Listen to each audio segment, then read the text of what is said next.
मित्रांनो, बारामती राहुरी असेल किंवा कोणत्याही एका नेत्याच्या निधनानंतर जे बिनविरोधचा नारा लगावला जातो किंवा पंचायत आमची बिनविरोध झाली, आमची ग्रामपंचायत बिनविरोध झाली किंवा आमच्या गावच्या निवडणुका होतच नाहीत वगैरे, हे जे आहे ना, हे बिनविरोधचा नारा देणारे हे मला नेहमी खोटारडे वाटतात. आणि महत्त्वाचं म्हणजे हे लोकशाहीसाठी खरंच धोकादायक आहे.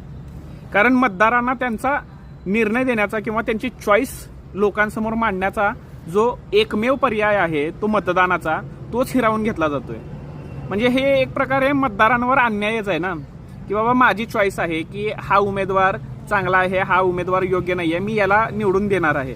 पण बिनविरोधमध्ये असा एकही पर्याय समोर उपलब्ध राहत नाही. हा उमेदवार आहे आणि ह्याला जिंकवायचं आहे असंच एक गणित समोर मांडलं जात आहे. हे म्हणजे मतदारांवर अन्याय आहेच आणि लोकशाहीसाठी हे भयंकर धोकादायक आहे.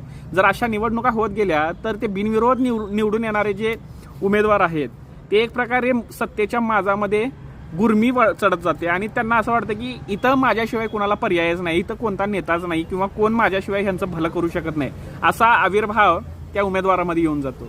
आणि मतदार त्यावेळेला हतबल होतो. कारण तुम्ही कितीही जरी म्हणलात की हे नेते वगैरे जनसेवक आहेत, आमची नोकर आहेत, पण नाही, हे ह्यांच्या अंगामध्ये एवढी गुरमी येते ना की ते आपण काय म्हणतात शब्दात सांगू शकत नाहीत. त्यांचा जो गाड्यांचा कॅनवा असेल, त्याच्यानंतर त्यांच्या आजूबाजूला फिरणारे लोक, ह्याच्यामुळे ते सुपिरियर पॉवर त्यांच्यामध्ये येते.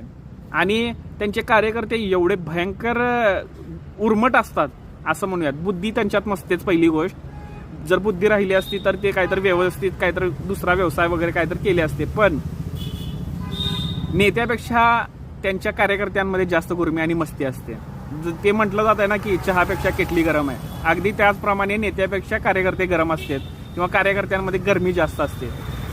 हे बिनविरोध निवडणुकांमध्ये ही ताकद त्यांच्याकडे मिळून जाते आणि सत्तेचा माज प्रशासनावर वचक ठेवण्याची काय म्हणतात त्यांना सवय लागलेली असते आणि प्रशासनात काम करणारे लोक सुद्धा त्यांना दबकून राहतात. तुम्हाला काय वाटतंय नक्कीच कमेंट्समध्ये सांगा.